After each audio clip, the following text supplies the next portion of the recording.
Morning, good evening, a day you're listening, or if you're listening after the fact. Welcome to Swahili Sunday. For those of you on Instagram, I am testing this out on Instagram. I usually only go live on Facebook, YouTube, LinkedIn. But because I've been doing it on Thursday, I've been adding my lives on Thursday. I thought I'd add Swahili Sunday in here on Instagram too. So Swahili Sunday is pick a topic to talk about something inspirational and or something along those lines to just chat about. As you see, I'm wearing a jersey that says Cowboys. I'm a Dallas Cowboys fan. I Even though some of the things that the NFL have done are sometimes questionable, I enjoy watching football. I used to do it with my father when I was a kid in elementary school. Growing up in Texas, for those of you who don't know, I was born in Dallas and grew up in San Antonio, and I left Texas when I was 18, right before I turned 19, a few months before I turned 19, and then I joined the Air Force. Let me back that up. Okay, grew up in Texas, actually rode horses, and my father was a big avid football fan, big Dallas Cowboys fan, and he loved watching that, so that was something that I got to enjoy with him. He was an alcoholic just like my mother, so for any time to be able to enjoy anything that wasn't chaos was something that was great for me as a kid. And that gives me fond memories, and it's something I now share with my son. And we were going to go to the game. They're playing the 49ers today in San Francisco, but just couldn't make that work with you'd have to fly there and fly back the same day because of work schedules and things like that. And we couldn't make that work. So I'm going up to his house in Redondo Beach a little bit later to watch the game, but I'm all ready for that right now, and I'm excited. And I left Texas when I was 19. If you've ever heard me tell the story, I came home one day to an empty house and a note of eviction. My father had packed up and moved from Texas to Florida and didn't even leave me a forwarding address. So that was interesting. I had to get my own apartment, which I only had a mattress, a box spring, and a Doberman pinscher named Shima, and a few other belongings, and existed like that for a while, and moved to Florida for a few months, joined the military, and ended up staying in the Air Force for 23 years. The Air Force was something that helped me turn my life around as far as professionally. It's why I wrote the book, Think Like a Negotiator, because I was a contracts specialist in the Air Force. I've been a contracts negotiator, administrator. I'm a subcontract specialist right now for a defense contractor while I'm working baskets and beads to get that recovered, and speaking also. My speaking career tanked with COVID, and I remember having somebody say, "Oh, well, I had more speaking engagements online than I ever had. What's wrong with you?" I'm like, "Well, I guess I couldn't market myself, and I made a choice to take a job versus attempting to figure out something where I had no income." And it's interesting how some people will put you down, and I don't understand that. I don't understand that, or people won't help or whatever. Anyway, I did take up before I talk about today's topic, I have talked about this. I've been taking up this relaxation technique of crochet, and I am making washcloths, and I'm selling them in Fairtrade Long Beach. I need to finish this one and put it in there. I put a bunch in there a week or so ago. And then I was doing this one, and last night I noticed when I was doing this, now this is about working in excellence, because I posted the phrase on the announcing the StreamYard is, if you keep doing what you're always doing, you're going to keep getting what you've always gotten. And I know a lot of people who've been in leadership or what they call human development or things like that have heard that phrase before. I'm going to talk about that, what that really means. And another part of it is working in excellence. And I was looking for some scriptures on excellence, and I found this quote that's by Jordan Rayner that says the idea of being described as a mediocre master of none should make us as Christians sick to our stomachs. I think that should be anybody as well. Why? Because mediocre work fails to accomplish the essence of the Christian life, to serve others and glorify God. So the fact that that whole phrase of you keep doing what you're always doing, you're going to keep getting what you've always gotten, is the time. This is a time, actually any time is the time to take a look at something and see if you are working to a level that's mediocre and if you need to change that in order to change the trajectory. Anyway, speaking of working in excellence, I was working on this one, so I finished this one. This one's done. It just needs to be, I need to finish off the ends and weave them in, and then that'll be ready to go. And I had this one almost done. And then I pulled it out. This is everything I pulled out. I pulled it out because when I looked at the side, I skipped a stitch somewhere. And then this side, I'm going to see if I can make it so you can see. This side looked like that. So if you, let me turn it this way. So if you looked at it, you saw that this side, it dropped stitches all the way up, and it was going like that all the way up. And it wasn't significantly noticeable, but I noticed it. I knew it wasn't done in excellence. So I pulled it all out because I wasn't going to be acceptable with mediocre work on this. And these are simple stitches. I'm going to be teaching these locally, how to make these when we move into our permanent space. But the thing is, it's if I were to keep going and then to present this like this one would look weird while this one would look okay, and this one probably wouldn't sell, and then I might have to sell it at a reduced price or keep it for myself or something. I mean, the original intent with these wasn't to make them to sell. I made a bunch of them and gave them away as Christmas gifts, but I ended up, it's such a relaxing thing for me. And one of the things I committed to doing was making sure that I had more relaxation time, which is if you keep doing what you're always doing, you're going to keep getting what you always gotten. I was working so hard last year, going to so many pop-ups, that this year I determined I'm going to make sure that I work in some restful things and that I don't do as many, and I come up with a different way to earn income than having to rely on whether or not I go to a pop-up. Because those things, there was one yesterday that I would have been nice to go to, but then I have another one next weekend, and I'm not going to do this. I work a corporate job 5 days a week. I am not going to do this back-to-back, back-breaking, loading my car up with stuff, getting up early, to having to take the dog to, I'm not going to say the word because she's there and thinking she's going to go to the place, but taking her over there and then doing the event and then going back and unloading and then going to get her and then coming home. And then I'm exhausted and my back hurts. And I'm like, okay, I will do some still, but not as many. Like next weekend, I'm doing one at Vanguard University, which is they provide the table. So I'm bringing the items, and like I do in advance, I've already got, let me see.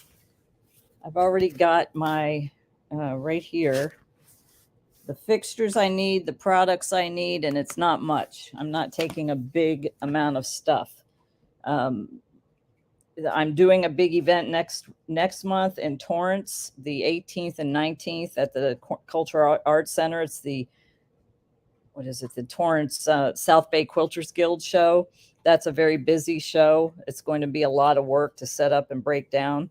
So if you're local and you want to volunteer to help me set up and break down, that would be great. Setup is on Friday the 17th. Breakdown is after the show, because I have no help for that. So I'm doing limited amounts of those types of things. So and before I talk a little bit more about that, I did want to share. So I picked a word of the year. I learned this. I started doing this maybe 3 years ago. I I think I've had 3 words of the year: excellence, service. I forget what the other word was now off the top of my head. This year, my word is risk, which is hatari in Swahili.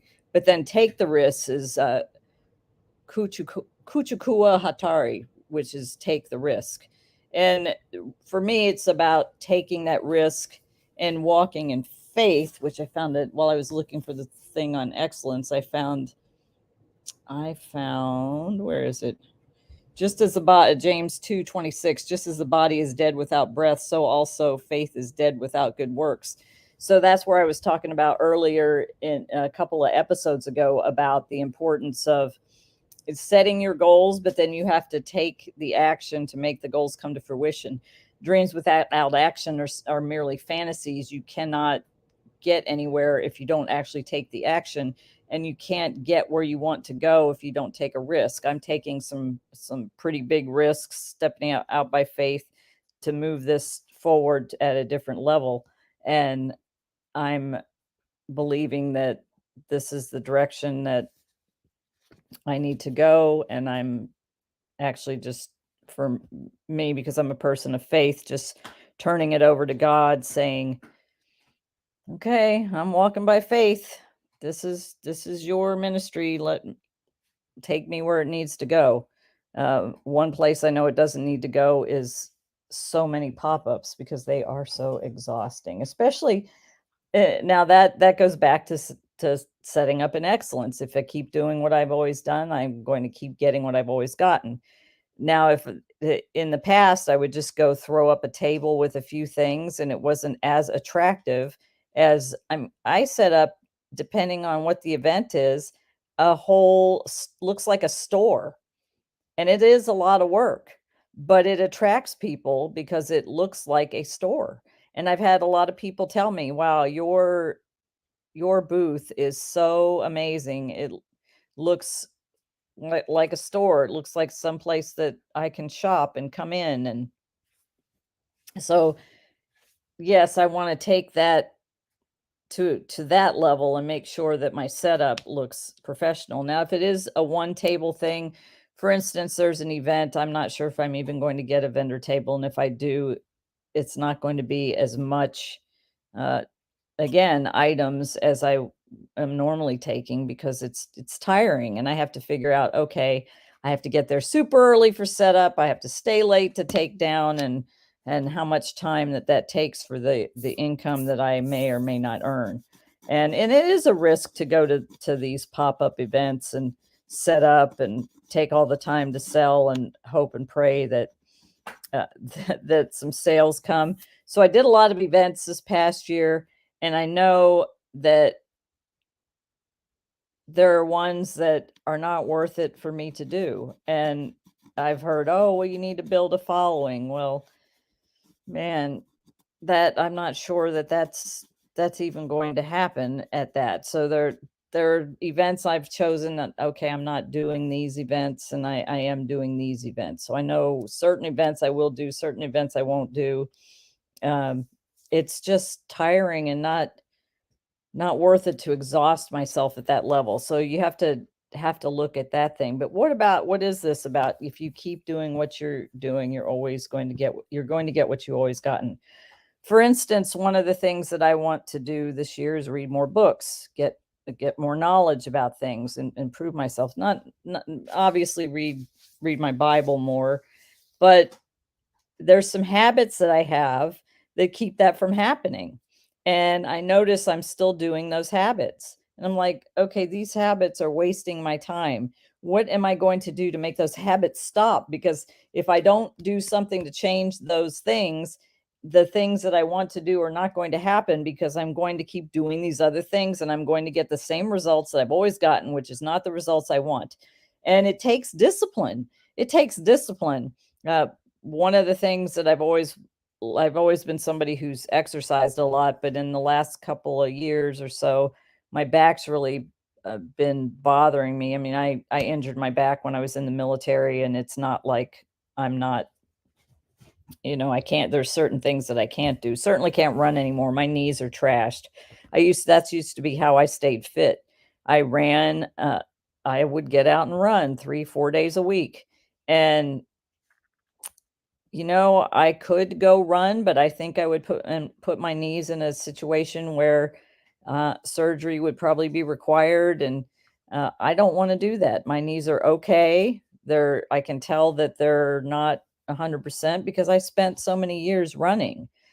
So I had to do something else to actually make me get off my buttocks region and do some exercise.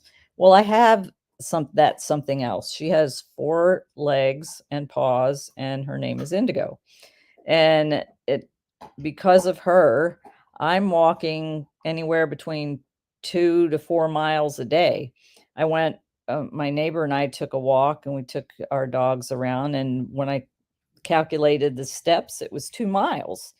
And sometimes if my back is hurting when I get up, I have to go for a walk to take her for a walk in the morning, and it works my joints out and works the pain out. So I do some stretching here at home, and then I take her for a lot of walks, and it's something that has forced me to get out and exercise. And I'm probably in better shape than I think I am because I am doing a lot of walking. I walk every day, several times a day. And even if it's only a little half mile stints, I'm doing that several times a day. So uh, you have to take some action to make some changes, and you have to discipline yourself. It's really hard. For instance, I love cookies, but cookies have sugar in them, and sugar is bad for inflammation in my body. And I have to discipline myself. I had a little too much sugar over the holidays, and I could feel it. I could feel the pain in my joints. The inflammation was there. My back was going out. I had to go get treatment a lot more than I would have had I not been eating sugar. So I was like, "Oh man, I need to cut this out." And after all the Christmas cookies were gone, I cut out sugar again, and I'll have a little I eat some Lily's sugar-free chocolate, and I'll have a little taste of that now and then just to have that little taste. But the important part is that I discipline myself not to have sugar, and then I don't do a lot of other things like rice and potatoes and things like that also turn to sugar and cause inflammation in the body. And I know this, so I work on not having all things in moderation. It's not that I never have a cookie or uh I never have some fries or whatever. Fried foods too. That's another thing that's not so good for me, for anybody really in excess, but it's all things in moderation. I'll have something maybe once a week or something. I'll treat myself to go out and have a blow it meal or something. And I notice inflammation in my body goes down. So if I want to keep getting pain, I can keep eating sugar. So if I keep doing what I've always done, which is eating the wrong things, I'm going to get what I've always gotten, which is pain. So those are just some things to consider about that. Do you have a word for the year that you choose to be the foundation for your year? I mean, there's nothing that says you have to choose a word. That's just something that some people do, and I made a decision to do that. Actually, when I was part of an acting class, the extra mile acting class, we chose a word, and I thought, oh, that's good, kind of a foundation. So for me, risk has to do with uh, stepping out by faith. That's for me, that's what I mean by taking a risk, because my whole foundational principles are tied into my faith in God, and taking that risk where I'm afraid, but letting letting the fear dissipate, because fear is not of God. Fear is something that wants to keep you stopped and keep you from moving forward. Uh, Speaking of fear, I used to be petrified to speak in front of people, and obviously now I'm not. I've spoken in front of hundreds to over 1,000 people, depending on which audience and And this is an audience too. This is another form of speaking. And I remember doing my first video. I thought, oh my goodness, I don't even know what I'm doing. But now I'm very comfortable on it. In order to make a change, you have to do something different to make that change. You have to change the trajectory. If you're going this direction and you don't want to go this direction, you want to stop going this direction, you have to make a course correction to go this direction. And if you're going to do that, you then have to have some steps and some things to keep you on that track. Uh, that's the only way to stop getting what you've always gotten. And there are situations that'll be changing the trajectory of your life in a positive way. So I've been thinking about this bad habit that I have that's keeping me from reading and from doing a couple other things that I want to do. And what am I going to do to discipline myself not to do that habit? Now that's something that I'm going to have to work on, because I noticed, like, there I'm doing that again. What am I doing? Have my face in the phone or whatever, watching something that's nonsense, or I should be reading a book, taking some time to read and filling my mind with something more positive than other things that might cause me to be frustrated or upset or whatever. But and not that listening to videos or whatever is a bad thing, but you just don't want to do some things in excess. Um, so that's what I wanted to share today. If you just, again, if you keep doing what you've always done, you're going to keep getting what you've always gotten. And if you don't want that to be the path that you're on, you have to personally do something to adjust your course off of that path so you have a different result.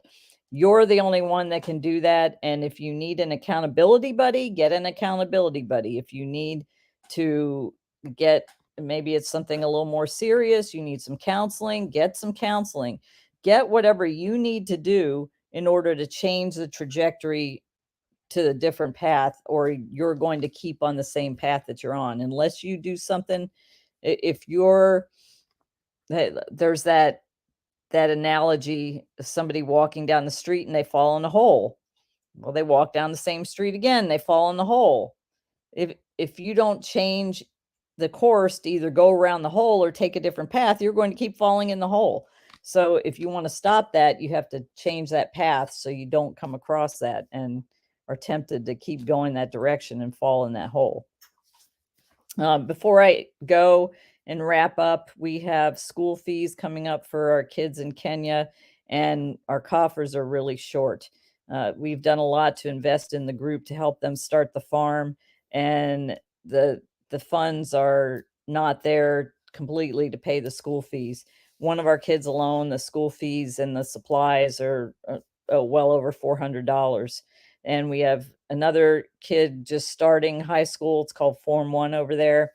Aloy's, our other kids going into Form 2, and then some of the other kids that we want to help with uniforms and supplies and things like that, school fees or whatever. Any help that you can give would be greatly appreciated. It is tax deductible. We need help, and I know that somebody listening to this is going to have be moved in their heart to give a donation. Any amount helps. I have one person that gives $5 a month. So any amount that you can give to help us to be able to pay the school fees, that's directly what it's going to go for, is paying these school fees for the kids, because they're starting school. Their school year goes from January to December. It's different than our school year here, where we're September through June or August through June or whatever. And if it's year-round school, it's still the same way. But their school is year-round there, and it starts in December and goes through until or starts in January and goes through till December. So this is the beginning of the next year for them. And the literacy rate in Kenya is low because I don't even know how parents there, based on the median income range, can pay these school fees over there. It just breaks my heart that so many kids don't have the opportunity to go to school.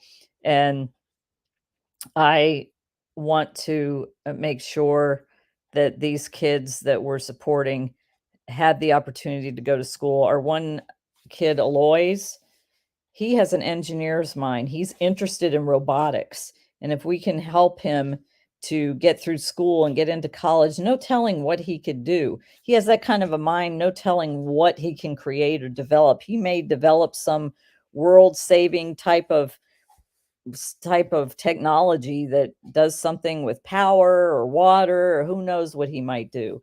And I want him to have the opportunity to develop that mind. So if you're inclined, go to basketsandbeatskenya.org. It's right there on the screen if you're listening on Facebook, YouTube, or LinkedIn. If you're listening on Instagram, if you go to the Linktree link in the profile, you can find the nonprofit site. It is a tax deductions of 501c3 nonprofit. So we really need your help. And if you know of a Rotary Club or another organization that might want to hear about the project, and I have information I can send so they can consider donating for that, that would be a great help.